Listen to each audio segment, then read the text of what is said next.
your name, holy be your name, your kingdom come, and forgive us our sins, as we forgive those who sin against us. Do not bring us to the test, but deliver us from evil. Amen.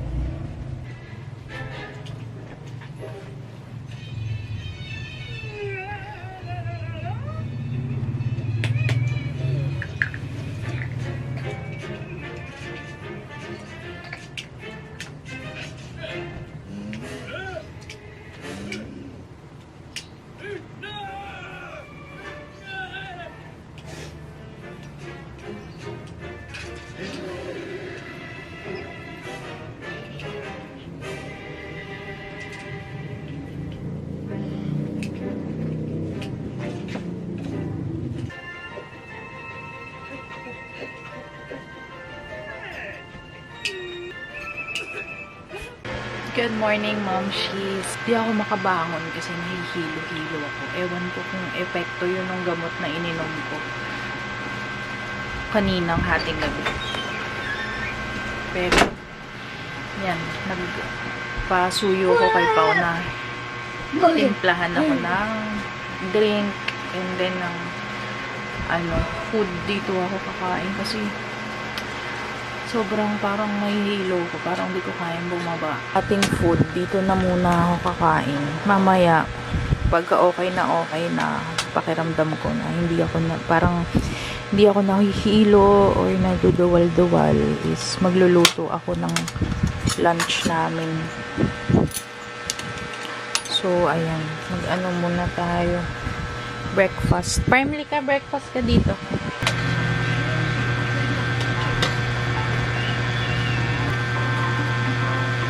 My dear brothers and sisters, to prepare ourselves to celebrate the sacred mysteries, let us call to Morning, Mom She. Sobrang lakas ng ulan. But ito yung aking food. Medyo na duduwal-duwal ako. And masakit yung tiyan ko. So, kain muna tayo. Meron ako Swiss Miss choco drink. Di na ako nagko-coffee, Mom She's. Kasi nga, limit nga yung intake ng caffeine. So, ayan, kain tayo. Alam ko, late ko na ma-upload tong vlog na to. Was like a superhero or something. Imagine if I had super strength. Or I could fly. I literally do whatever I wanted. Superhero. Oh yeah, you want a metal thing? Right now I'm a superhero. Isabella, I need you to follow. We're gonna go to the top floor. And I'm gonna prove to you that I can be a superhero. Because I can be whatever I set my mind to, Isabella. Now be quiet. Listen to me, Isabella. How do you think every superhero in history figured out that they had superpowers?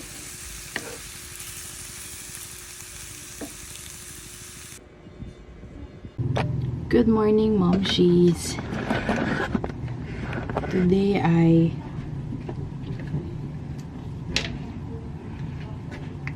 i-check ko lang yung aking calendar. Bring Mom. What? Even bring them. Short. Short and dumb downstairs. Okay.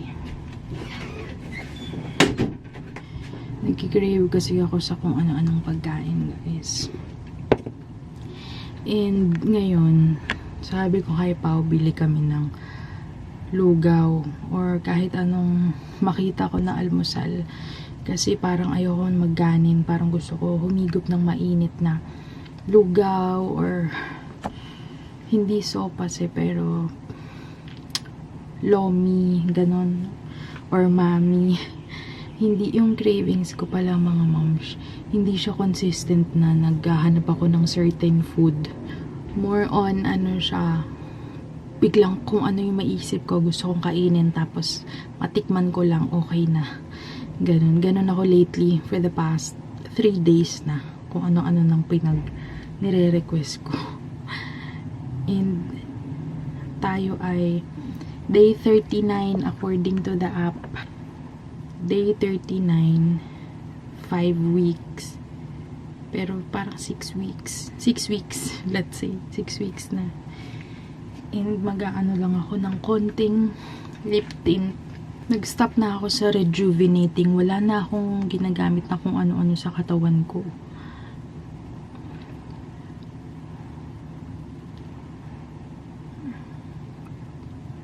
ang ginagamit kong sabon. Nag-stop na ako kasi nahiyang ako sa Kojic na sabon.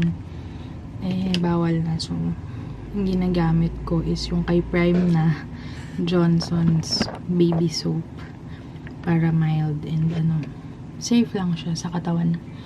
And ayun no, natigil nga ako sa Rejuve guys kasi ayan, meron pa rin ako mga dark spots. Sayang hindi ko na clear pero okay lang, importante safe. Nababother pa rin ako dito, parang nagkanunal ako dito. Hindi siya natanggal. Pero I guess kung magme-makeup naman tayo pag lalabas, like concealer, try natin. Tingnan natin. Medyo ayan, okay naman. Nagsisisi ako na nag-rejuve pa ako. Hindi ko naman natapos. Kasi yung nangyari parang break out yung skin ko. Start ako ng Rejuve. Pero alam ko makiklear naman siya. Basta makompleto ko lang yung isang buwan. Pero parang wala pang 1 week na ginagamit ko yung Rejuve. Ayun na nga, nalaman ko na tayo ay pregnant. Bubulong ako kasi secret pa siya sa bahay. Patapusin po muna namin yung first trimester. I hope naririnig nyo ako, ma'am. Kasi sa kabilang kwarto lang sila. More prutas na rin ako lately. Kinakain ko is saging, oranges. Yung hindi panahon ng mangga today. Kasi gustong-gusto ko nang kumain ng mangga. Yung may bagoong at yung hinog na mangga. Pero hindi nga. Hindi panahon ng mangga. Wala kaming nakikita na mangga sa palengke. So, ayun. Medyo hingal akong magsalita lately. Napapansin ko parang so, ligpitin ko muna ang bed. Update nga pala sa tulog ko, ma'am. So, di ba nahihirapan akong matulog? Ang schedule ko ay panggabi pa rin. Pero, inagahan ko na ng konti. Nag-request ako na parang medyo maaga ng 1 hour para at least 12 midnight out na ako sa work and tutulog na ako. So yun, nag-improve naman yung tulog ko mga mamshi. Sabi naman ng OB ko is basta makompleto ko yung 8 hours sa loob ng 24 hours. So at least nag-improve siya kasi nung una talagang 3 hours lang yung kaya ko itulog. Pero ngayon gradually nag-a-adjust na yung katawan ko and yung body clock ko. Hopefully, Lord. And ayun, natutulog ako ng 12 midnight, nagigising ako 5 AM kapag sinwerte. Kasi nga, naiihi-ihi ako palagi. So, kapag 5 AM, bababa ako, iihi ako. Pag sinwerte, makakatulog ako ulit ng additional 1 hour. So, isang beses nangyari yon 6 hours tuloy-tuloy yung tulog ko. Pero, kadalasan putol. Kasi nga, pag iihi ako, nahihirapan na akong bumalik sa tulog. Pero at least, may 5 hours ako na tuloy-tuloy na tulog. Tapos, yung 3 hours, binubuno ko na lang siya sa hapon after lunch. After kong uminom ng aking gamot. Which is sobrang nakakaantok, guys. Ito ata, itong progesterone yung pampaantok eh. Ito kasi yung gamot ko. Dalawa. Yan. And, yung isa pang pakapit, yun ata yung nakakaantok. Or yung vitamins. Basta yung Herages na progesterone. Ay, nako talaga para akong lasing. Kapag umepekto na yung gamot sa katawan ko, let's say an hour na, tapos umeffect na siya sa katawan ko, talagang kahit pagbababa ako, iihi lang ako. Para hilo-hilo ako, nilalabanan ko yung hilo ko, tapos matumba-tumba ako. Kaya dahan-dahan lang talaga ako kapag umeffect na yung gamot. Iniinom ko siya talagang eksakto na patulog na ako. So, since twice a day siyang iniinom, mga momshies, ang pag-inom ko niyan is 12 midnight pagka-out ko para at least tulog na ako nun. And 11 AM sa morning. Kasi nga, para umeffect na siya ng after lunch, sobrang antok na ako. Tas, makabuo ako ng 3 hours na tuloy-tuloy ulit na tulog. E di nabuo ko na yung 8 hours of sleep. Alam ko talagang dapat tuloy-tuloy siyang 8 hours pero wala tayong magagawa. ayaw ng katawan kong magtuloy-tuloy ng 8 hours dahil talagang pagka 6 a.m. na at pag narinig ko na yung mga manok sa labas, pag na-feel ko na liwanag na sa labas, kahit na kahit na blackout curtain yung meron kami sa room, talagang yung katawan ko, gising na yung diwa ko ng bandang 6 a.m. onwards. Hindi ko na hayang bumalik sa tulog. So, yun ang update sa ating sleeping routine. And binabawi ko na lang siya. Pag day off ko, sobrang haba naman ng tulog ko, guys. Doon ko talaga binabawi. So, malapit ako mag-day off. Last day today sa work. And then day off ko na ulit. Thank you, Lord. 2 araw na day off lang talaga. Okay na ako. And ma-energize na ulit ang katawan ko. So, ayun. Yun ang ating update. Babalik ako sa aking OB sa November first week. Alam ko late ko na talaga ito ma-upload kasi nga 'di ba? Di ko pa naman siya na-i-announce. Syempre baka mapanood nila and medyo tsempuhan pa namin after ng first trimester and after ng wedding siguro or during the wedding or basta sa December na namin i-announce ang aming pregnancy. And si Prime talagang nag-matured siya. Excited siya. Lagi niya pag morning, lagi niyang pinagpipray. Little one ang tawag niya. Lagi siya nag-good night, nag-good morning. Tapos ikikiss niya yung tummy ko. Sabi niya, good morning little one. Good night little one. Ganyan, nakakatuwa. Parang instant siyang naging excited. Kasi dati umiiyak-iyak pa siya kapag pinag-uusapan. Pero ayun, lalabas muna kami mga momshies at ako ay nagkikrave sa lugaw or lomi kahit ano. So, hanap muna kami ng pagkain sa labas. Update naman sa aking tummy. Well, malaki na talaga kasi yung tiyan ko kahit na nung pagkapanganak ko, kahit na hanggang nung si Prime, taon-taon nang nagbe-birthday, hindi naman lumiliit yung tiyan ko. Hindi naman kasi talaga lumiit yung tiyan ko nung ever since na nabuntis ako at nanganak ako. Pero, may progress naman siya. Ayan siya. Dati guys, malaki pa to dito. Nung pandemic. Nung lumobo talaga ako. Pero, ayan. Ito siya.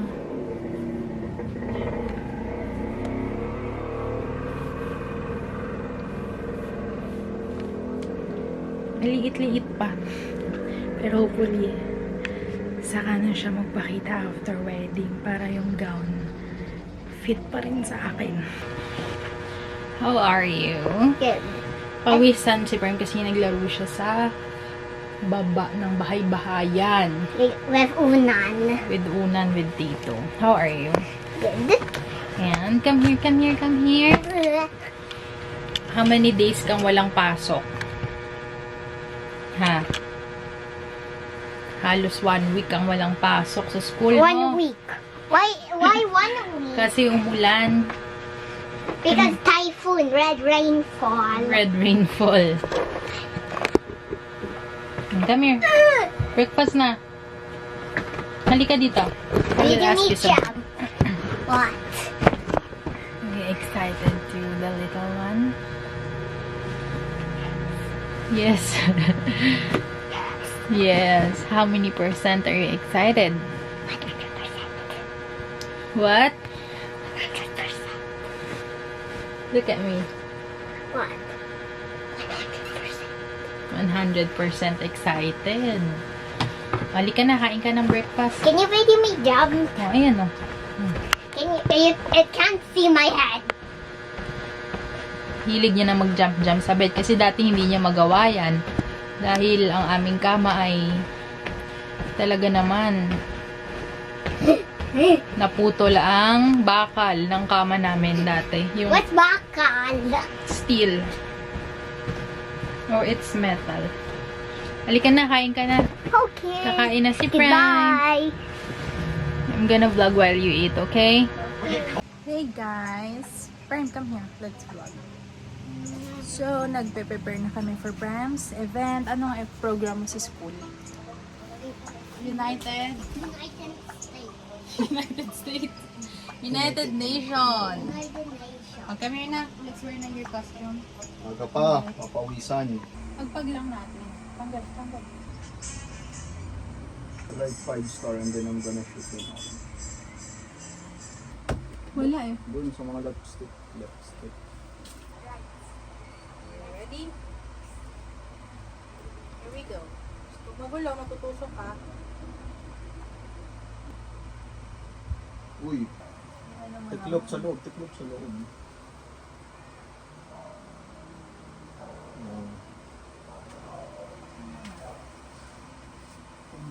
Ganun.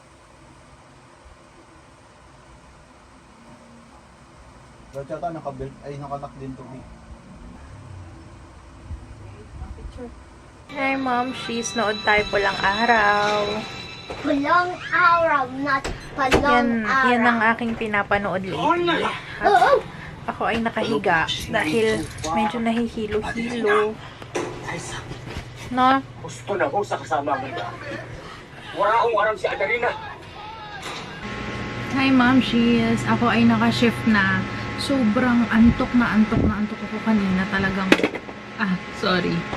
Tinulog ko lang talaga yung aking buong araw. Ewan ko, talagang antok na antok ako. Tapos, buti, si Prem napaka-responsible na bata na niya. Nag-alarm yung gamot ko. Kasi nagising ako kanina. Nung nag-vlog ako, sabi ko, bibili lang kami ng something sa labas, almusal. Tapos, nakabili kami ng Goto, Batangas. And then, after ko kumain, umakyat na uli ako. Inantok ako ng malala. Habang nanonood ako, nag-Netflix ako nun. Habang nanonood ako, parang wala pang 5 minutes na umpisa ng aking panonood. Inantok na ako, nakatulog ako, tapos medyo naalimpungatan ako. Nagising ako na, nagpi-play pa rin yung movie sa laptop ko. Tapos, ayun, pinatay ko na, and then, niligpit ko na yung laptop, balik ulit ako, higa ulit ako, and then, ayun, bigla na lang nag-alarm yung, yung gamot ko ng 11 AM. And yung pinainom ako ni Prime ng gamot. Butika ko pong makaligtaan. Pero, ayun, pasensya na maingay. Naka-on kasi yung aming clip fan. Pinatay na namin yung aming aircon. And, ito, nakashift ako today. Nakatulog pa ako eh. After ko uminom ng gamot, paputol-putol yung tulog ko. Tapos, nagising na lang ako. 3:30 PM na. And ito, nag-shift ako today and buti na lang talaga. Siguro naipon na din yung puyat ko dahil last day ko ngayon sa work. Last day ng work week ko ngayon, and then tomorrow, naka-day off na ako. Hopefully, makapagsimba kami bukas and wag umulan, okay yung panahon. So, ayun. Nag-dinner na din kami. And, nag-work lang ako, ma'am, she's. Nandito si Prime. Si Prime, ay! How are you? You talk to them. Good. You ask them how they are. How are you? Wala akong gana ngayon mag-work. Pero wala tayong choice. Feeling ko kasi naka-day off na ako today. Ewan ko ba, parang na-set yung mood ko na ay day off ko na last day ko na kahapon. Pero hindi pala, na-realize ko Sunday, Monday pala yung off ko and Saturday pa lang today. Kaya nakaset na yung katawan ko na parang itutulong ko siya magdamag. So wala tuloy akong ganang mag-work. Pero kaya yan. Lalo na wala akong coffee, nag-Milo lang ako, mga moms. Kaya yan. Kung antukin man ako, maghihilamos lang ako. Kasi hanggang 12 midnight pa akong naka-shift. So, pag lunch break ko, I guess, itutulog ko na lang uli pag inantok. So, good luck. Good luck to me.